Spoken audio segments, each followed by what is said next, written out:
Hi praise the Lord. சோர்வாக சொல்கிற மாதிரி இருக்கு. Hi praise the Lord. உற்சாகமாக சொல்லுங்கள். எல்லாம் உற்சாகமாக இருக்கிறீங்களா? ரெண்டாவது செக்ஷனுக்கு வந்திருக்கிறோம். ஸோ கர்த்தருக்கு நன்றி சொல்லுவோமாக. ஹல்லேலூயா. நீங்கள் எல்லாம் சோர்வாக இருக்கீங்க, கொஞ்சம் சத்தமாக ஹல்லேலூயா சொல்லுங்கள். ஹல்லேலூயா. பின்னாடி எல்லாரும் சொல்லுங்கள் ஹல்லேலூயா. ஓகே, நம்ம சோர்வாக இருக்க வேண்டாம். ரெண்டாவது செக்ஷனுக்கு வந்திருக்கிறோம். கர்த்தருக்கு நாமத்துக்கே சோஸ்திரம். இந்த வேதத்துக்கு போகாத முன்பாக கண்களை மூடி கர்த்தரை இன்றைக்கு உங்களோட பேச வேண்டும், அவர் எங்கள் மத்தியில் வெளிப்பட வேண்டும் என்று சொல்லி இன்றைக்கு நான் ஜெபிப்போமாக. நன்றி ராஜாவை நன்றியோடு சோஸ்தரிக்கிறேன். அப்பா ஆண்டவரை, இந்த நேரத்தில் ஆண்டவரை நீர் கொடுத்த மகாபெரு கிருபைக்காக நன்றி, மகாபெரு சிலாக்கியத்துக்காக நன்றி.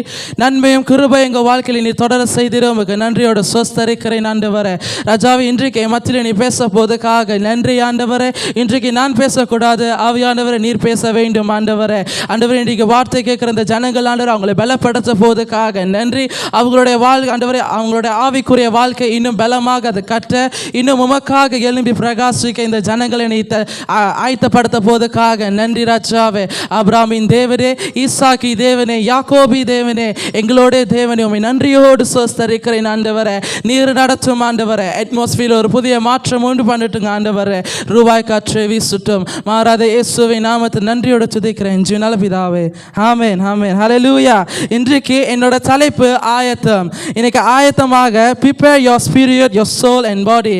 உங்களுடைய ஆவி, ஆத்மா, சரீரம் கர்த்தர் முன்பாக ஆயத்தமாக இருக்க வேண்டும். இது இப்படி நம்ம ஆயத்தமாக இருக்க வேண்டும் என்று சொல்லி இன்னைக்கு நான் உங்களோட வந்திருக்கிறேன். 1 தெசலோனிக்கேயர் 5வது அதிகாரம் 23வது வசனம். சத்யாசினி அவங்களுக்கு ஒரு மைக் கொடுத்து நீங்கள் சத்தமாக படிக்க முடியும் கேட்டுக்கொள்கிறேன். 1 தெசலோனிக்கேயர் 5வது அதிகாரம் 23வது வசனம். ஆவி குறித்து இன்னைக்கு நம்ம பார்க்க போகிறோம்.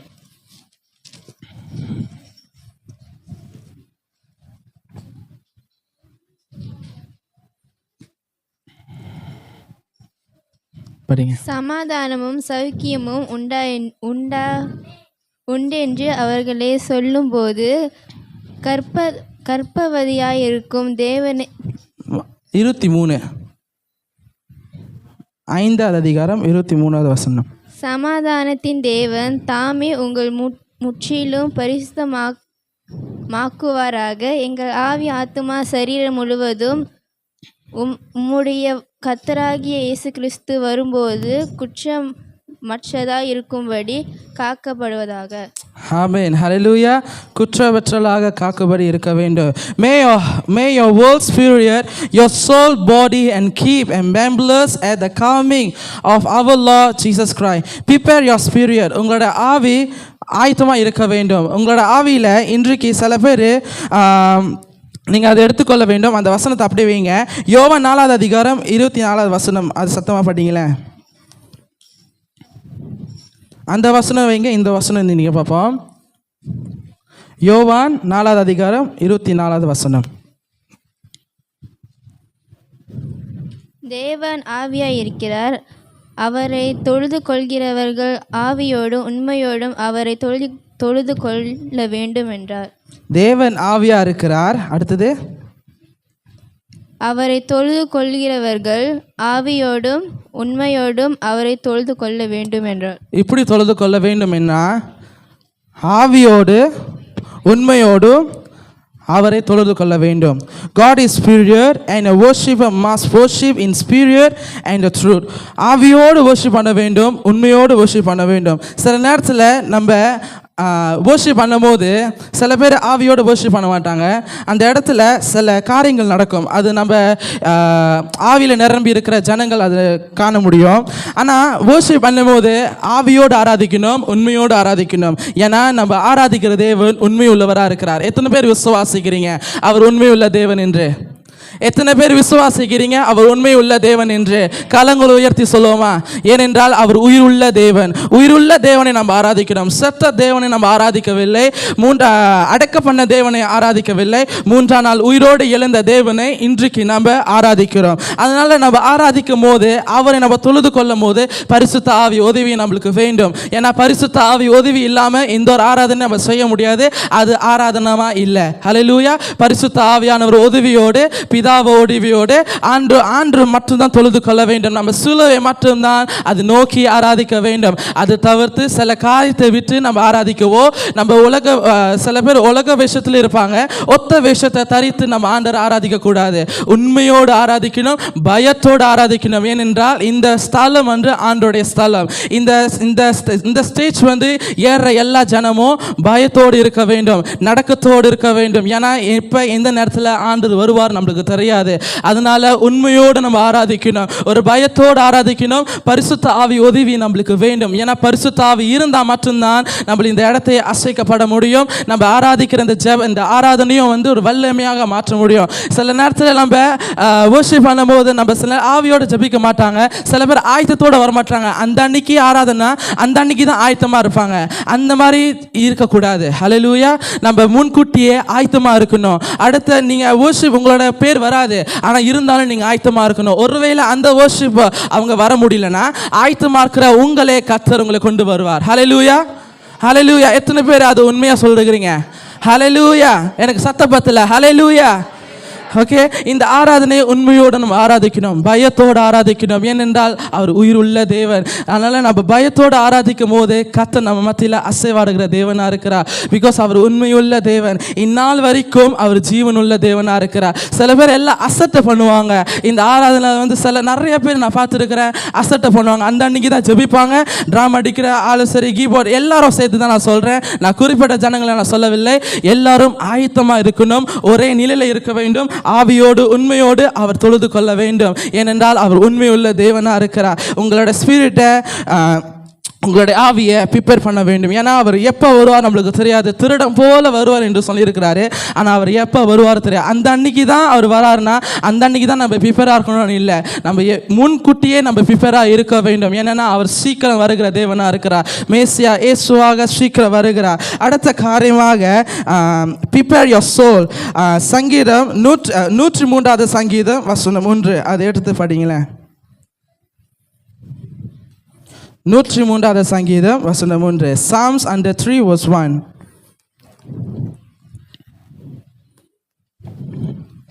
என் ஆத்துமாவே கர்த்தரை சோஸ்திரி, என் முழு உள்ளமே அவருடைய பரிசு நாமத்தை சோஸ்திரி. என் ஆத்துமாவே கர்த்தரை சோஸ்திரி, என் முழுமே அவர் நாமத்தை சோஸ்திரி.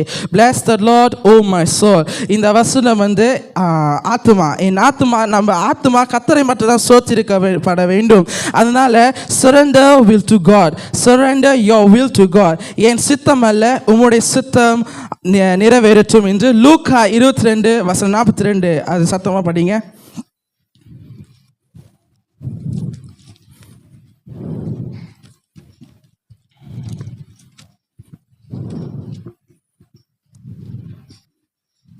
Luke chapter verse 22, verse 22, chapter 42.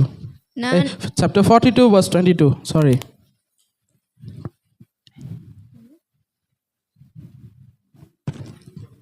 இருபத்திரெண்டாவது அதிகாரம் வசனம் 42. நான்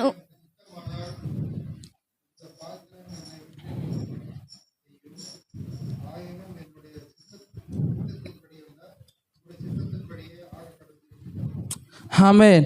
இது வந்து நம்ம இந்த ஆத்துமா என்னோட சித்தம் அல்ல உம்முடைய சித்தம். அல்லேலூயா. நம்ம செய்கிற எல்லா காரியமும் சரி நம்மளோட சித்தமாக இருக்கக்கூடாது, ஆண்டோட சித்தமாக அது காணப்பட வேண்டும். Renew your with God word and surrender will to God. நம்ம சரண்டர் பண்ண வேண்டும், ஏன் சித்தம் அல்ல இது உம்முடைய சித்தம் ஆண்டவரே என்று சொல்லி. இன்றைக்கு ரோமர் 12வது அதிகாரம் வசனம் 2 எடுத்துக்கொள்ளுங்க. Romans chapter 12 verse 2.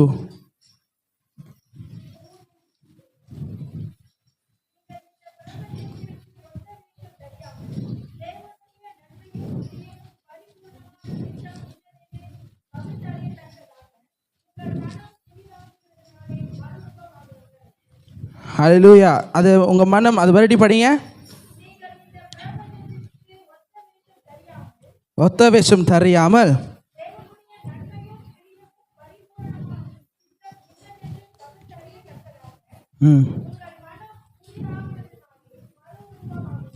renew your mind with God word.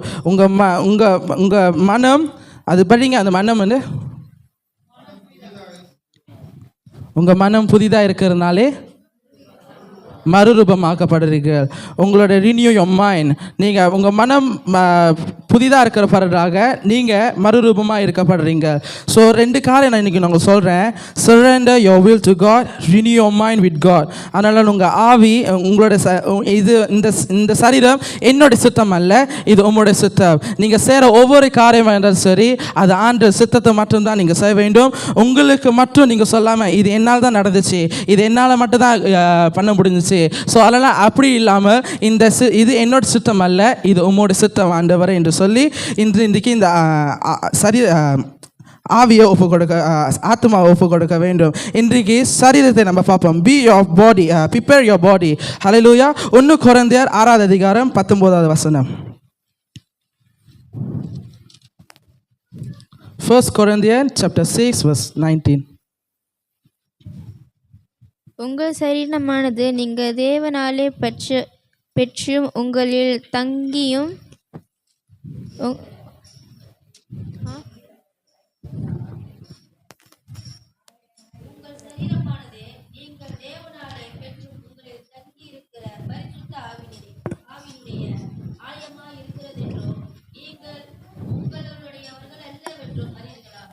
ஹல்லேலூயா.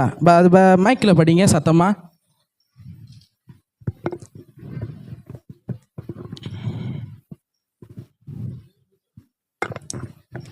உங்கள் சரீரமானது நீங்கள் தேவனாலே பெற்றும் உங்களின் தங்கியிருக்கிற பரிசுத்த ஆவியினுடைய ஆலயமாக இருக்கிறதென்றும் நீங்கள் உங்களுடையவர்கள் அல்லவென்றும் அறியீர்களா?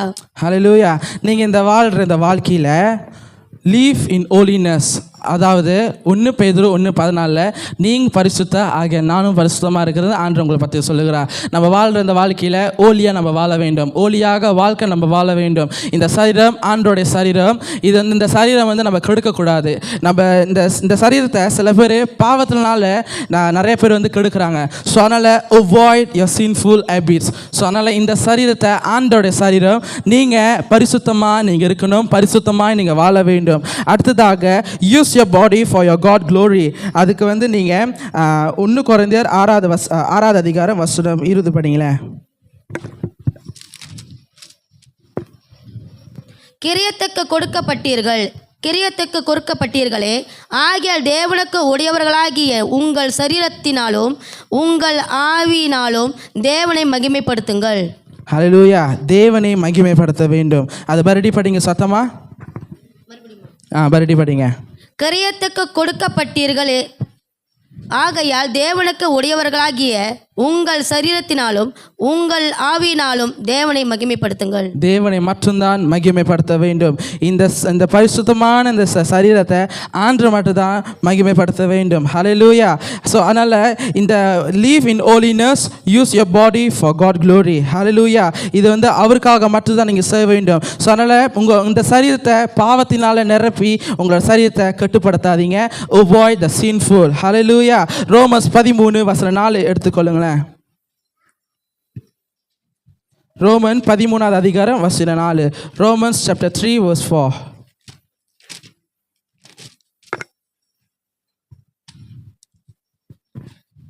உனக்கு நன்மை உண்டாகும் பொருட்டு அவன் ஊழியக்காரனாய் இருக்கிறான். நீ தீமை செய்தால் பயந்திரு. பட்டயத்தை அவன் விருதாவாய் பிடித்திருக்கவில்லை. தீமை செய்கிறவன் மேல் கோபாக்கினை வரப்பண்ணும்படி அவன் நீதியை செலுத்துகிற ஊழியக்காரனாய் இருக்கிறானே. தேவ ஊழியக்காரனாய் இருக்கிறானே. ஹல்லேலூயா. நீங்கள் ரோமன்ஸ் 13:4 தானே படிக்கிறீங்க? ஆமாம். ஓகே. ஸோ அதனால் நம்ம தீங்கு செய்யக்கூடாது. ஹல்லேலூயா. இந்த ஆலயமானது கர்த்தருடைய ஆலயம். ஸோ அதனால் பாவம் செய்துக்கிட்டு இந்த பாவத்தை எப்படின்னா சில பேர் இன்றைக்கி நான் பாவம் செஞ்சுருவேன், அதனால் ஆண்டு என்னை மன்னிச்சிடுவார். ஸோ நான் அந்த பாவத்தை செய்வேன், அதே பாவத்தை நீங்கள் தொடர்ந்து செஞ்சிங்கன்னா அங்கே மன்னிப்பு இருக்காது. ஒவ்வொரு நாளும் பிதா கிட்ட ஆண்டவர் மன்றாடுகிறாராம். என்ன மன்றாடுகிறான்னா, ஐயோ என் பையன் பாவம் செய்கிறான். ஸோ அதனால் பிதா கோபப்படுவார் நம்ம மேலே. ஆனால் நம்ம ஆண்டு தான் இறக்க இரக்கமுள்ள தேவனாக இருக்கிறார். ஸோ ஒவ்வொரு நாளும் நம்ம செய்கிற இந்த பாவத்தை அவர் மன்னிக்கிற தேவனாக இருக்கிறார். ஆனால் அதே பாவத்தை நீங்கள் தொடர்ந்து செய்யக்கூடாது. ஹல்லேலூயா. நீங்கள் பாவத்தை செய்து கொண்டே இருந்தீங்கன்னா உங்களால் பரலோக ராஜ்யத்தில் சேர்க்கப்பட முடியாது. ஏன்னா அங்கே ஆண்டவர் வரணும்போது இரக்கமுள்ள தேவனாக வரமாட்டார். நியாய தீர்ப்பு நாளில் அவர் நியாயமான தேவனாக தான் வருவார். ஹல்லேலூயா. அதனால் அந்த அன்னைக்கு நீங்கள் ஆண்டவர் என்னை மன்னிச்சிடுவார், நான் பரலோகத்தை போயிடுவேன், கிருபை இருந்தால் போதும். கிருபை இந்த காலம் மட்டும் தான் கிருபை நம்ம வாழ்க்கையில் வாழ்ந்துருக்கிறோம். ஆண்டோட வரைக்கும் போது அங்கே கிருபை இருக்காது, அங்கே அன்பு இருக்காது. அவரோட வருகை வரும்போது நியாய தீர்ப்பு நாளில் அவர் கேட்குற எல்லா கேள்விக்கும் நம்ம பதில் சொல்லணும். ஹல்லேலூயா. அதில் எத்தனை பேர் நீங்கள் விசுவாசிக்கிறீங்க ஆமென் என்று? அல்லேலூயா. அதனால் பாவத்தை செய்து பாவத்தோடு நான் வாழ்கிறேன், அதெல்லாம் ஆண்டு என்னை மன்னிச்சிடுவார், ஆண்டு என்னை மன்னிச்சிடு. ஒவ்வொரு நாள் நீங்கள் பாவத்தை செஞ்சுக்கிட்டே ஆண்டு மன்னிச்சிடுவான்னா அங்கே ஆண்டு இறக்கம் பாட மாட்டார், ஆண்டு உங்களை விட்டு விலகி போயிடுவார். அல்லேலூயா. ஏன்னா அவர் கைவிட தெரியாத தேவர். அதனால் நீங்கள் அவர் கைவிட்டு விலக வச்சிடாதீங்க. அதனால் பாவம் செய்யும் போது பாவத்தோடு வாழாதீங்க. ஏன்னா பாவம் அது மரணம், அது பாவத்துக்குரிய சம்பளம் மரணம். இப்போ நம்ம வேலை செய்கிறோம், நம்மளுக்கு ஏற்ற வேலைக்கு சம்பளம் வருது. ஆனால் நீங்கள் அது பாவத்தை செஞ்சீங்கன்னா அதுக்கும் சம்பளம் இருக்குது, அது மரணம் தான். நீங்கள் பாவத்தை செய்துக்கிட்டே நீங்கள் ஆண்டு ஊழியத்தை செஞ்சீங்கன்னா அங்கே நிச்சயம் மரணம் ஏற்படும். மரணம் எப்படி வேணால் ஏற்படும். ஏன்னா நீங்கள் மன திரும்பினீங்கன்னா அங்கே உங்களுக்கு எதுவுமே ஏற்படாது. நீங்கள் மன திரும்பும் போது கர்த்தர் மனம் உருக்கிற தேவனாக இருக்கிறா. அந்த இடத்துல கர்த்தர் நீங்கள் செய்த எல்லா பாவத்துக்கும் ஆண்டு அது மறந்து உங்களை மறுபடியும் ஒரு குழந்தை போல, எப்படி அவர் குழந்தை போல அவர் உங்களை கண்டாரோ அதன் போல குழந்தை மன போல தான் அவர் உங்களை காணுவார். ஆனால் நீங்கள் ஜெபிக்கிற அந்த மன திரும்பும் போது உண்மையோடு மன திரும்ப வேண்டும். நீங்கள் என்ன சொல்லி நீங்கள் மன திரும்பினீங்களோ அந்த காரியத்தில் நீங்கள் அது உண்மையாக இருக்கணும், அதில் நீங்கள் கடைப்பிடிக்க வேண்டும். அதனால் நீங்கள் சொல்லும் போது நீங்கள் ஆண்டுகிட்ட சொல்கிறீங்க, ஆண்டு நான் மன திரும்பினேன், அதனால் நீங்கள் நிறையா ஒரு கட்டளை சொல்லுவீங்க, ஆண்டு நான் இது பண்ணுறேன், அதனால் இந்த பாவத்தை நான் செய்ய மாட்டேன், இதுக்கு உங்களுக்கு நான் உண்மையாக இருக்கிறேன்னு. ஆனால் சொல்கிற இந்த காரியமும் நீங்கள் யாரும் செய்ய மாட்டாங்க, ஆனால் மறுபடியும் அந்த பாவத்தில் போய் விழுந்துருவாங்க. ஸோ ப்ளீஸ், ஆண்டோடைய வருகை அது சீக்கிரம். அவர் திருடம் போல வருவார், எப்போ வேணால் அவர் வரலாம். அதனால் இந்த சரீரத்தை கெடுக்காதீங்க. இது கர்த்தருடைய ஆலயமாக இருக்கிறது. இந்த கர்த்தருடைய ஆலயம் பரிசுத்தத்தோடு நம்ம காத்துக்கொள்ள வேண்டும், உண்மையோடு காத்துக்கொள்ள வேண்டும். அதன் போலவே நோவா காலத்தில் பேழைக்குள் எல்லாம் சேர்க்கப்பட்டார்கள். ஆனால் நோவா அந்த காலத்தில் எந்த ஜனங்களும் யாரும் நோவாக்கு வார்த்தைக்கு கீழ்ப்படியில்லை. நோவா சொல்றார், மன திரும்புங்கள் கர்த்தர் வருகை சீக்கிரம் என்று. ஆனால் அந்த ஜனம் யாருமே அவன் சொல் பேச்சுக்கு அது கேட்கப்படவில்லை. நோவா குடும்பம் மட்டும் தான் காப்பாற்றப்பட்டார்கள். அந்த பேழைக்குள்ள அந்த ஜனம் எல்லாம் அழிந்து போனார்கள். அப்படிப்பட்ட அந்த நாட்கள் இந்த நாட்களில் இருக்கக்கூடாது. எல்லாம் மன திரும்ப வேண்டும். அதனால் இந்த சபையில் இருக்கிற நம்ம பாஸ்டர் விஜயன் ஒவ்வொரு நாளும் ஒவ்வொரு ஞாயிற்றுக்கிழமையும் நம்மளுக்கு எச்சரிப்பின் சத்தத்தை கொடுக்கிறார். அது எத்தனை பேரை நீங்கள் அறிந்திருக்கீங்க எனக்கு தெரியல, எத்தனை பேர் அது உண்மையாக நீங்கள் ஏற்றுக்கொள்ளுங்கன்னு தெரியல, அது நீங்கள் எப்படி அந்த வசனத்தை நீங்கள் எடுத்துக்கொள்ளுங்கன்னு தெரியல. ஸோ ப்ளீஸ், ஒவ்வொரு நாளும் கர்த்தர் நம்மளுக்கு எச்சரிப்பை சத்தத்தை ஒவ்வொரு ஞாயிற்றுக்கிழமையும் கர்த்தர் கொடுத்துக்கிட்டே இருக்கிறார். மன திரும்புங்கள் பற்றி தான் ஒவ்வொரு ஞாயிற்றுக்கிழமையும் கர்த்தர் நம்மளை மத்தியில் சொல்லுகிறார். ஸோ ப்ளீஸ், நீங்கள் மன திரும்ப வேண்டும். நீங்கள் பாவத்தை மட்டும் இல்லை, உலக காரியத்தை விட்டு நீங்கள் மன திரும்ப வேண்டும். உலகத்தில் ஒரு காலம், சேத்துல ஒரு காலம் இருக்கக்கூடாது. ஆனால் நான் உலகத்தில் வாழ்வேன், ஆண்டுக்கு நான் உண்மையாக இருப்பேன், நான் ஆனால் வழி பெறுவேன். அப்படி இருக்க ஆண்டு அது விருப்பப்படவில்லை. நீங்கள் உண்மையோடு இருக்கணும். ஏன்னா அவர் உண்மையுள்ள தேவனாக இருக்கிறார். அவர் எப்போ வேணா வரலாம். அவரோட வருகை சீக்கிரம். உங்கள் ஆவி ஆத்மா முழுதும் கர்த்தரில் உண்மையாக இருக்கணும். நீங்கள் ப்ரிப்பேராக இருக்கணும். ஏன்னா எப்போ வேணா கர்த்தர் வருகிறதுக்கு ஆயத்தமாக இருக்கும். அந்த நோவா காலத்தில் எல்லாம் காப்பாற்றப்பட்டாங்க. அந்த ஜனம் யாருமே காப்பாற்றப்படவில்லை. அவன் குடும்பம் மட்டும்தான், அந்த 8 குடும்பம் மட்டும்தான் அதை காப்பாற்றப்பட்டார்கள். அப்படிப்பட்ட நிலை இந்த நாட்களில் வரக்கூடாது. நம்ம யாரும் அதை விரும்பக்கூடாது. ஹல்லேலூயா. அதுக்கு அந்த ஜனம் எல்லாம் கத்துறாங்களாம். நோவா மனசு எவ்வளோ வலிச்சிருக்கோம். ஏன்னா ஒவ்வொரு நாளும் அவர் அந்த ஒவ்வொரு நாட்கள்லையும் மன திரும்புங்கள் பற்றி தான் பேசும்போது அந்த ஜனம் யாரும் இது மன திரும்பலை. ஆனால் ஆண்டு வருகை அந்த உலகாலையும் போது பேலை சாத்தப்பட்டது. அது நோவா சாத்தலை, கர்த்தர் அது சாத்தி விட்டார். ஏன்னா அது கதவு திறக்கிறதுக்கு முன்னுக்கே நீங்கள் வந்துருங்க. கதவு சாத்திருச்சுன்னா அது சாத்தப்பட்டது தான். அது யாரும் இந்த மனுஷனால் திறக்க முடியாது. அதாவது பூட்டின கதவு யாரும் திறக்க முடியாது. அவர் திறந்த கதவு யாரும் மறுபடியும் அதை பூட்ட முடியாது. ஸோ இப்போ அந்த கதவு திறந்திருக்கு. அந்த கிருபை, இப்போ நம்ம கிருபை காலம், அந்த கிருபை காலத்தில் கதவு இப்போ இலவசமாக ஆண்டு திறந்திருக்கிறா. ஸோ ப்ளீஸ் எல்லாம் என்டர் ஆயிருங்க. நீங்கள் என்டர் ஆனீங்கன்னா நீங்கள் ஆண்டோடைய சஞ்சிருக்க நாள் வரும். நம்ம எல்லாருமே ஒன்றாக அந்த இடத்துல நம்ம ஆராதிக்கிறதுக்கு அது புதிய பாக்கியமாக இருக்கும். நீங்கள் மன திரும்பலைன்னா அப்போ நீங்கள் ரொம்ப வேதனைப்படுவீங்க. நோவா காலத்தில் இப்படி அந்த ஜனங்கள் ரொம்ப வேதனைப்பட்டார்களோ, நோவா கதவு திறக்க சொன்னாங்க. ஆனால் நோவா சாத்திலே அந்த கதவு ஆண்டு தான் சாத்தினார். இதே நம்ம மனுஷன் நோவா அது திறந்துருந்தானா நோவாக்கு எவ்வளோ பெரிய அடியாக இருந்திருக்கும் தெரியுமா? எவ்வளோ வேதனையாக இருந்திருக்கும். எப்படி சொல்கிறது, குற்றமற்றவர்களாக ஒரு காணப்பட்டிருப்பான். அந்த இடத்துல ஆண்டருக்கு விரோதமான காரியம் அந்த இடத்துல செய்திருக்கிறான். ஆனால் ஆண்டு ஒரு வார்த்தை சொல்லிட்டாருனால அவன் திறக்கிறதுக்கு முயற்சி பண்ணான், திறக்க முடியல. ஏன்னா அது அடித்தது கர்த்தர். ஸோ சில வேளையில் நம்ம வாழ்க்கையில் சில விஷயங்கள் நம்ம வாழ்க்கையில் நிறைய கதவுகள் அடைக்கப்பட்டுருதுன்னா அது ஆண்டுக்கு அடைக்கப்பட்டது. நீங்கள் மன திரும்புகிறீங்களோ, எப்போ நீங்கள் உண்மையாக இருக்கீங்களோ, அந்த அடைத்த கதவுகள் திறக்கப்படும். அல்லேலூயா. அது வேலையாக இருக்கலாம், அது பணமாக இருக்கலாம், எது வேணா இருக்கு, நீங்கள் எது எப்படி வேணால் நீங்கள் எடுத்துக்கோங்க. ஸோ ப்ளீஸ் நீங்கள் அந்த ஒரு கதவு திறக்கலையா, ரொம்ப கஷ்டமாக இருக்கா, நீங்கள் மன திரும்பணும். அண்ணால் எப்படி ஜெபிக்கும் போது ஆண்டு சாமுவேல் கொடுத்தாரோ, ஆனால் சாமுவேல் உடனே கொடுக்கல. அண்ணால் ஜெபத்தை மாற்றினால அவர் கொடுத்த ஆண்டு இடத்துல பண்றாடுனாலாம். இந்த ஆண்டவரையும் நீங்கள் இதுக்கு எனக்கு கொடுங்க, நான் உங்களுக்கு இது நான் செய்கிறேன், இது கொடுங்க, நான் உங்களுக்கு செய்கிறேன். எல்லா இடத்துலையும் கட்டளை போட்டால் அந்த கட்டளை உண்மையாக இருந்தனால ஆண்டு சாமுவேல் அவனுக்கு கொடுத்தார். அதுபோல் நீங்கள் ஜெபத்தை மாற்றும் போது, நீங்கள் ஜெபத்தை நீங்கள் கொஞ்சம் டிஃப்ரெண்டாக செய்யும் போது, நீங்கள் ஆனால் ஜெபத்தில் நீங்கள் கேட்குறது போது நீங்கள் உண்மையாக இருக்கணும். ஆண்டு நீங்கள் என்ன சொல்லி நீங்கள் கேட்டீங்களோ அதில் நீங்கள் உண்மையாக இருக்கீங்கன்னா அவர் உண்மையுள்ள தேவன், அவர் உண்மையாக அதை எதிர்பார்ப்பார். நீங்கள் ஆண்டுகிட்ட சொல்லிட்டு எல்லாம் வந்ததுக்கு பிறகு மறுபடியும் நம்ம ஆண்டு விட்டு போனால் அது எவ்வளோ பெரிய அடி தெரியுமா, அவர் எவ்வளோ துக்கப்படுவார் தெரியுமா. ஸோ இன்றைக்கி நிறைய வாலிபிள்ளைங்க எல்லாமே கடிச்சோம் ஆண்டு விட்டு விலகி போயிருக்காங்க.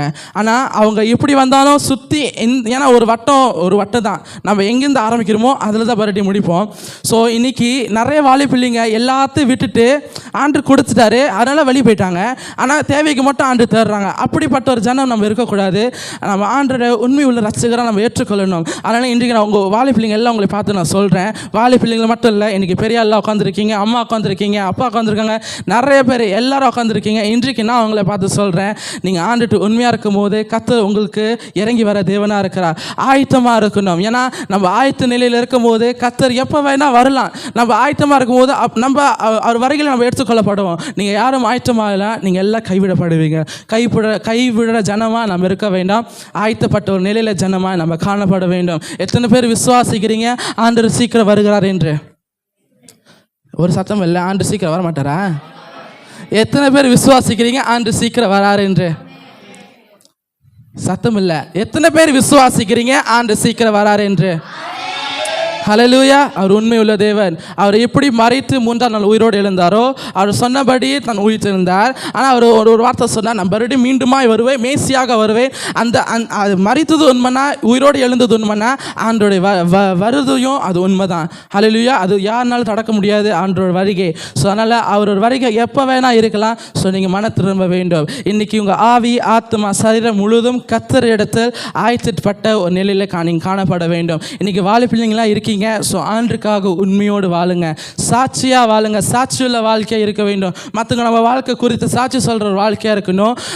நீங்கள் உங்கள் வாழ்க்கை குறித்து மற்றவங்க அது ஐயோ இப்படி இந்த நீதிமானா வாழ்ந்திருக்கானா என்று சொல்ல வேண்டும். அப்படிப்பட்ட வாழ்க்கை நீங்கள் வாழணும். அதுக்காக அவங்க சொல்கிறதுக்காக நீங்கள் அது வாழ்க்கை வாழாதீங்க, ஆண்டுக்காக உண்மையாக வாழுங்க. ஏன்னா ஆண்டருடைய வருகை சீக்கிரமாக இருக்கிறது. ரெவலேஷன் 22ஆம் அதிகாரம் 13ஆவது வசனத்தை படிங்களேன்.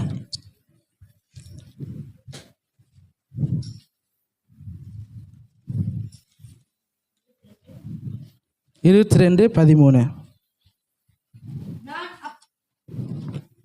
நான் அல்பாவும் ஒமேகாவும் ஆதியும் அந்தமும் முந்தினவரும் பிந்தினவருமாய் இருக்கிறேன். இல்லை 12:13 படிங்க. சாரி. இதோ சீக்கிரமாய் வருகிறேன், அவனவனுடைய கிரியைகளின்படி அவனவனுக்கு நான் அளிக்கும் பலன் என்னுடனே கூட வருகிறது. நான் அல்பாவும் ஒமேகாவும் ஆதியும் அந்தமும் முந்தினவரும் பிந்தினவருமாய் இருக்கிறேன். ஹல்லேலூயா. அது அப்படியே 21 படிங்க. எஸ், அதே வசனத்தில் தான்.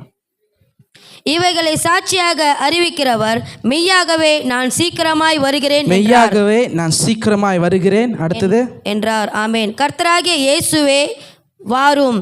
நம்முடைய கர்த்தராகிய இயேசு கிறிஸ்துவின் கிருபையும் உங்கள் அனைவரோடும் கூட இருப்பதாக. ஆமென். ஹல்லேலூயா. அந்த வசனத்தை மறுபடியும் சத்தமாக படிங்களேன். நம்முடைய கர்த்தராகிய இயேசு கிறிஸ்துவின் கிருபை உங்கள் அனைவரும் கூட இருப்பதாக. ஆமென். ஆமென். அடுத்தது படிங்க. Okay. Surely I come quickly, amen. Even so I come, Lord Jesus, hallelujah. The grace of your Lord Jesus Christ be with you all, amen. ஆண்டவரே அல்பாவும் உமைவாகுமா இருக்கிறார். அவர் சீக்கிரமாக வருகிற தேவனா இருக்கிறார். அவர் எப்போ வேணா வரலாம். ஸோ அவர் வரும்போது அப்போ நீங்கள் ஆயத்தமாக இருக்கக்கூடாது. நீங்கள் ஆல்ரெடி நீங்கள் ஆயத்தப்பட்ட நிலையில் நிற்க வேண்டும். ஏன்னா நான் பார்த்தேன் என்னோட ஸோ நீங்கள் ஆயத்தமாக இருக்கும் போது கர்த்தர் அந்த இடத்துல இரக்கமுள்ள தேவனாக இருக்கிறார். இப்போ இறக்க காலம் கர்த்தர் இறக்கத்தை கொடுப்பார். இது கிருபை காலம், கர்த்தர் கிருபை கொடுப்பார்.